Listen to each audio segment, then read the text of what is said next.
Bonjour à tous, bonjour à toutes. Ici c'est Franck, Steve et Sama. Aujourd'hui, je vais vous donner les clés d'une vie dans l'onction. Qu'est-ce que les clés d'une vie dans l'onction? Vous savez qu'il y a des personnes qui ont été baptisées de l'Esprit Saint, mais quand on les interroge, par exemple moi, je leur demande, est-ce que tu ressens en toi couler des fleuves d'eau vive? As-tu déjà ressenti en toi couler des fleuves d'eau vive? Il me répond non. Et donc cela m'étonne. Parce que dans la Bible, Jésus-Christ a dit, celui qui croit en moi, des fleuves d'eau vive couleront de son ventre. Et également parce que moi, ça m'arrive. Donc, comment expliquer ça? On peut dire que en moi, depuis que j'ai été baptisé de l'Esprit, j'ai comme une fontaine en moi qui répand en moi, comme une substance liquide qui remplit tout mon esprit et qui l'envahit. D'accord? Donc ça, cette fontaine, donc c'est le Saint-Esprit, parce que Jésus-Christ dira, celui qui croit en moi, des fleuves d'eau vive couleront de son sein. Il parlait de l'Esprit qu'allait recevoir ceux qui croyaient en lui. Ouais. Donc quand l'Esprit entre en un homme, il répand en ce dernier son onction, qui imprègne tout l'organisme de cet homme. Mais beaucoup de chrétiens ont en effet été baptisés de l'Esprit Saint, mais ils ne ressentent pas sa présence en eux.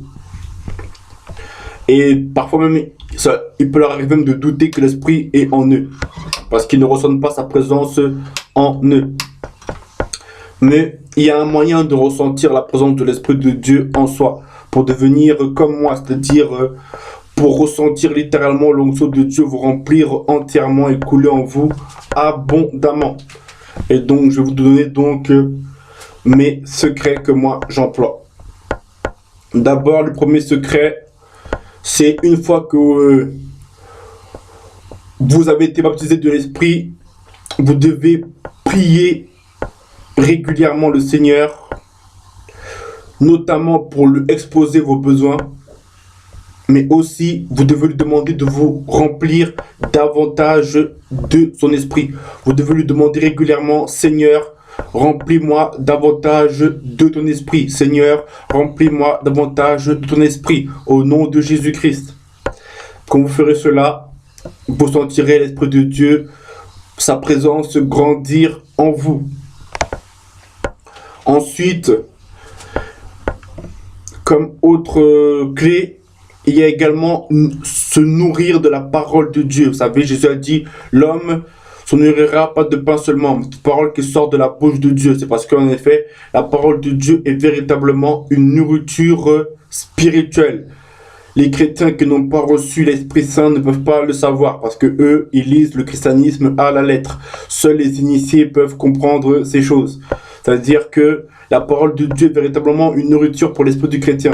Quand il consomme la parole de Dieu, quand il médite la parole de Dieu, alors l'onction de Dieu le remplit davantage. Moi, c'est ce qui m'arrive. Chaque fois que je lis la parole de Dieu, l'onction de Dieu, je la ressens grandir en moi. Je la ressens grandir en moi.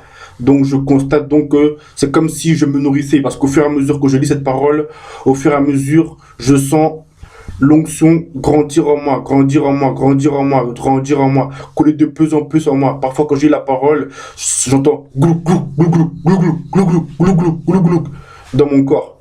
Pour vous dire à quel point cela est véritablement une nourriture pour l'esprit. Donc, vous devez vous nourrir de la parole de Dieu abondamment, sur tous les supports que vous pouvez trouver. Que ce soit enseignement vidéo, enseignement audio, lire également la Bible. Et enfin, lire régulièrement des enseignements chrétiens. La Bible dit que la parole de Dieu habite richement en vous.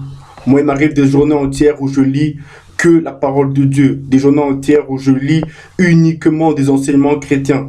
Et donc, cela m'édifie et je pense que c'est d'ailleurs pourquoi l'onction de Dieu est en moi abondamment comme c'est le cas.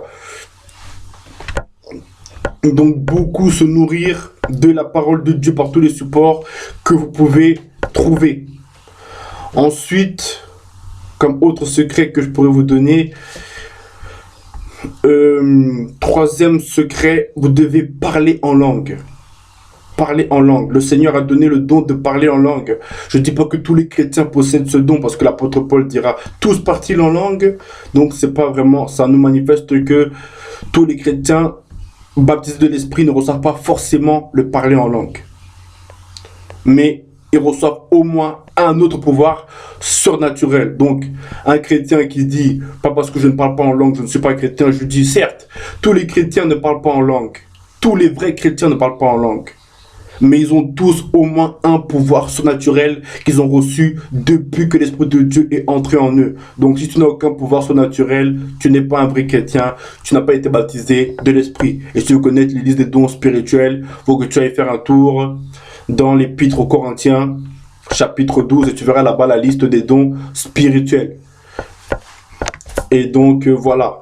Faut pas mélanger aussi vos dons que vous avez obtenus, les liens ancestraux là. Vous faites les rêves prémonitoires, vous dites, oh, c'est l'Esprit de Dieu. Non, pas l'Esprit de Dieu. Parce que je connais des gens comme ça. Ils n'ont ni été baptisés d'eau, ils ne sont même pas encore repentis. Par exemple, quelqu'un il dit, j'étais baptisé d'eau quand j'étais bébé, l'Esprit de Dieu est entré en moi, maintenant j'ai le don de prémonitoire. Arrêtez ça mes frères, ça c'est pas l'Esprit de Dieu. Parce que pour recevoir l'Esprit de Dieu, il faut être suffisamment conscient. Vous comprenez?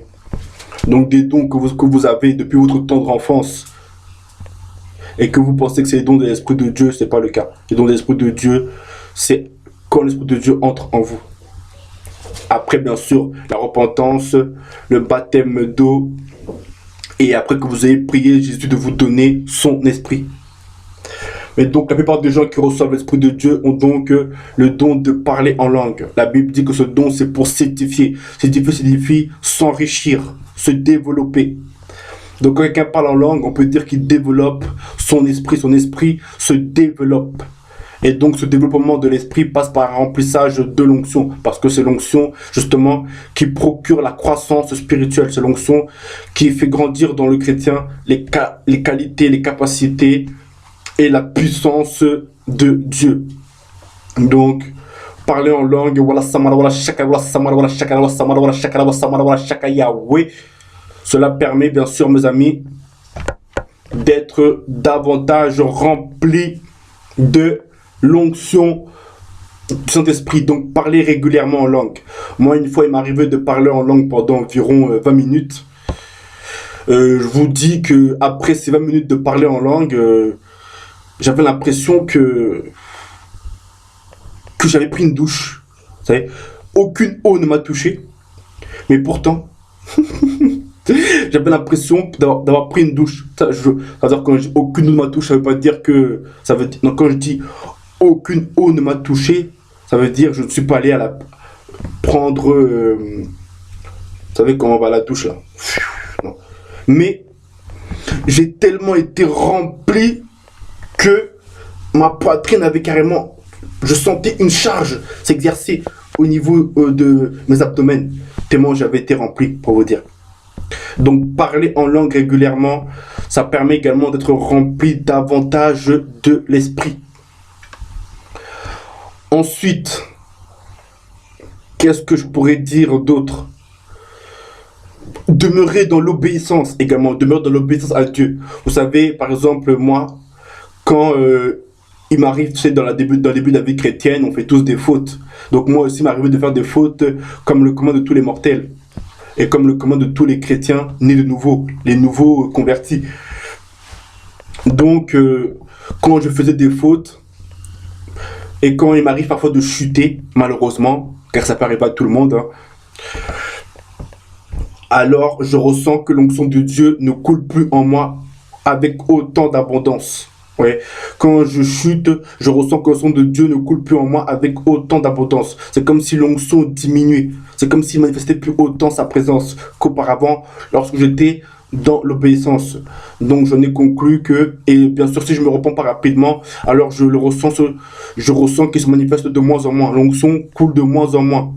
Donc conclusion, pour demeurer rempli de l'esprit, il faut demeurer également obéissant à la parole de Dieu. Quand vous vivez dans le péché, addict, péché sur péché, péché sur péché, péché sur péché, péché sur péché, ne soyez pas étonnés si l'onction de Dieu, vous ne la ressentez pas. La Bible dit, n'éteignez pas l'esprit. L'esprit est éteint, non pas lorsqu'il quitte une personne, mais plutôt lorsqu'il ne se manifeste pas en cette personne et par cette personne. Donc cette personne doit vraiment désormais montrer au Seigneur qu'elle désire le Seigneur, qu'elle désire les choses du Seigneur. Elle doit montrer un grand intérêt pour les choses du Seigneur, pour montrer au Seigneur sa soif. Quand Dieu voit que quelqu'un a soif, alors Dieu lui donne à boire. Vous comprenez? Donc quand Dieu voit que quelqu'un a soif de sa présence, il va lui donner à boire. C'est pourquoi ne vivez pas dans le péché, mais intéressez-vous aux choses de Dieu et Dieu vous donnera à boire. Si Dieu constate en vous une soif de son onction et que vous avez bien sûr reçu son esprit, alors cet esprit qui est en vous vous remplira davantage de son onction. Et j'ai cité la prière, j'ai cité l'obéissance, j'ai cité, la louange. Également, quand vous louez le Seigneur régulièrement et abondamment, et quand vous écoutez des louanges de Dieu, en tout cas moi je parle de ce qui me concerne, moi quand j'écoute des louanges de Dieu, ou quand je chante les louanges de Dieu, alors l'Esprit de Dieu me remplit davantage de son onction. Donc je pense que cela est également un moyen d'être rempli de son onction davantage. Donc louez également régulièrement le Seigneur. N'écoutez pas les musiques du monde là. Tout ça c'est satanique, tout ça, il y a des pactes illuminati dedans, il y a des pactes de franc-maçon, il y a le serpent qui est derrière tout ça. C'est plein de grossièreté, plein de choses de ce genre, plein de incitations à l'impudicité et choses semblables. N'écoutez pas ça. Écoutez la musique chrétienne. Allez sur Top Chrétien, Top Musique. Là-bas, vous verrez beaucoup d'albums chrétiens en libre diffusion que vous pouvez écouter gratuitement. Allez même sur YouTube. Un artiste que je vous recommande, c'est Maker Calabassi. Celui-là, il chante très bien. Ou Timothée Ivungoy. Excellent, mes amis, excellent. Donc, écoutez ce genre de musique, ça plaît à Dieu. Et comme ça plaît à Dieu, quand vous faites quelque chose qui plaît à Dieu, Dieu manifeste son contentement, sa joie, en vous remplissant davantage de sa présence, mes amis. Quand vous faites la joie de Dieu, il vous remplit davantage de son esprit. C'est pour ça que je vous dis que écouter des louanges ou chanter des louanges à Dieu, ça fait sa joie. Et quand ça fait la joie de Dieu, alors Dieu vous remplit davantage de son esprit. Parce que Dieu, bien sûr, par son onction, vous fait du bien également. Parce que bien sûr, Dieu n'est pas ingrat. Quand on le rend joyeux, il répond bien sûr en vous rendant également joyeux. Donc voilà les secrets. Donc je vais énumérer. Est-ce que j'en aurais oublié un? Ah oui, l'église aussi. Aller à l'église. Moi une fois, on va dire que je suis toujours beaucoup rempli. Mais une fois, j'étais parti à l'église. Quand je dis toujours beaucoup rempli, ça veut dire que il m'est pas encore arrivé de ne jamais ressentir l'onction de Dieu en moi. C'est ça que je veux dire. Je la ressens toujours en moi. Mais par contre, un jour je suis parti à l'église. Et quand je suis sorti de cette église, j'étais encore bien plus rempli que d'habitude. Donc, allez également à l'église. Quand vous allez à l'église avec les frères et sœurs en Christ, vous partagez la parole de Dieu ensemble, vous louez ensemble le Seigneur, vous écoutez les prédications du pasteur, toutes ces choses, l'onction de Dieu vous remplit davantage de sa présence. D'accord? Et pourquoi il est essentiel d'avoir l'Esprit de Dieu, d'être rempli de l'Esprit de Dieu? C'est déjà pour pouvoir être fort contre Satan, contre ses tentations. L'Esprit de Dieu, c'est la puissance de Dieu. Lorsque tu en es rempli, tu es rempli de la puissance de Dieu. Et donc tu peux donc résister aux tentations de Satan. Et plus tu es dans l'obéissance, et plus tes actions seront fortes. Parce que Satan va déployer toute sa force contre toi, bien sûr, afin de t'empêcher de manifester la vie de Jésus. De peur que tu montres l'exemple aux hommes et qu'ils soient attirés par Jésus, par ta vie. Donc, c'est pour ça que Satan va s'opposer à toi lorsque tu commences à marcher dans la sainteté. Et plus tu avances sur ce chemin, et plus Satan va déployer ses forces contre toi. C'est pourquoi donc il est nécessaire d'être rempli de l'onction afin de pouvoir bien sûr avoir la force de résister à tous ces assauts. Ensuite, être rempli de l'onction provoque également l'accroissement des capacités, accroissement de l'intelligence spirituelle. Un homme qui est rempli de l'onction comprendra mieux la parole de Dieu qu'un homme qui en est moins rempli. Ouais. Tu prendras un homme rempli de l'onction, tu montres un verset biblique, en quelques secondes, il a compris ce que ça veut dire. Même les mystères les plus compliqués de la Bible, un homme rempli de l'onction peut les comprendre. Parce que l'onction l'a rendu intelligent, a augmenté son intelligence spirituelle. Mais un homme qui n'est pas vraiment rempli de l'onction, il aura du mal à comprendre. Vous comprenez? Donc, être rempli de l'onction provoque également l'augmentation de l'intelligence spirituelle. Et même on peut dire de l'intelligence, au sens propre même. Cela provoque également aussi l'augmentation de la sagesse. La sagesse. C'est-à-dire qu'un homme rempli de l'onction va toujours manifester plus de sagesse qu'un homme qui en est moins rempli. Parce que quand l'onction est en lui, bien sûr, elle remplit davantage de sa sagesse. En outre, il y a toujours la puissance. Je dis la puissance, mais là, j'avais dit la puissance pour résister. Maintenant, je veux dire la puissance pour œuvrer. Quand un homme est rempli de l'onction, alors il a la puissance pour œuvrer. Dieu peut se servir de lui pour faire des grandes œuvres, des miracles, des œuvres de plus en plus grandes. Par exemple, quand il prie pour un malade, parce qu'il est rempli de l'onction, ce malade sera guéri. Quand il va se placer devant un démoniaque pour chasser le démon va même pas hésiter, le démon va sortir rapidement à cause bien sûr de l'abondance de l'onction dont il est rempli. Ou encore pour citer quoi, comme autre opération de l'esprit qui pourrait opérer par la puissance. Imposer les mains malades également, ouais, c'est vraiment il faut vraiment la puissance de l'onction. Et que pour citer d'autres encore, l'onction provoque également la croissance du fruit de l'esprit. Vous savez, la Bible dit que Dieu déverse en nous son amour par l'esprit qu'il nous a donné. Donc, c'est l'esprit de Dieu qui déverse en nous l'amour de Dieu. Mais comment le déverse-t-il? Il le déverse par l'onction. L'onction, c'est un liquide spirituel dont on peut dire qu'il émane de l'esprit de Dieu qui est en nous et qui nous remplit. Ouais.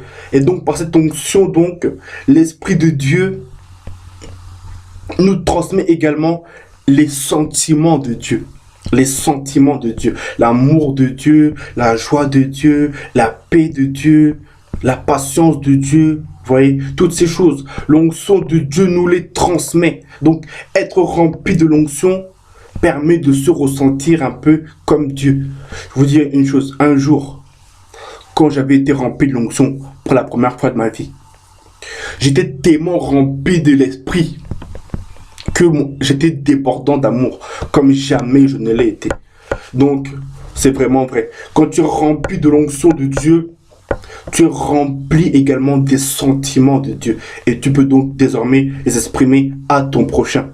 Et ainsi accomplir la volonté de Dieu de façon véritablement honorable. Donc, c'est également bien être rempli de l'onction afin bien sûr que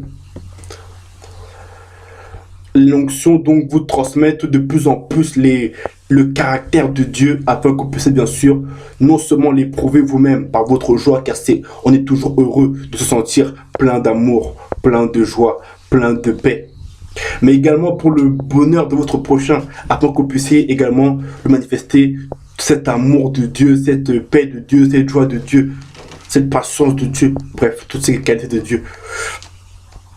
Et voilà donc. Et si quelqu'un veut pouvoir vivre cet enseignement et qui n'a pas encore été baptisé de l'esprit, la marche à suivre est simple. D'abord, tu dois te repentir de tous tes péchés que tu as commis.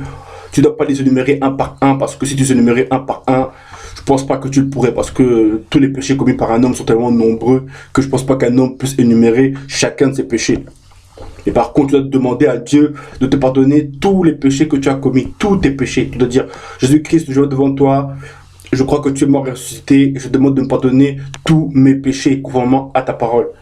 tu fais une prière similaire. Jésus-Christ va t'entendre, il va t'exaucer. Et toi aussi, tu dois avoir la foi que tu as entendu, que tu as exaucé. Et pas douter de cela. Pas de, parce que le doute, Dieu ne donne pas à ceux qui doutent. Ensuite, tu dois te faire baptiser d'eau par immersion. C'est-à-dire que ton corps doit être plongé entièrement dans l'eau. Au nom de Jésus-Christ. Cela représente la conversion, la renonciation au péché et l'engagement à une vie nouvelle.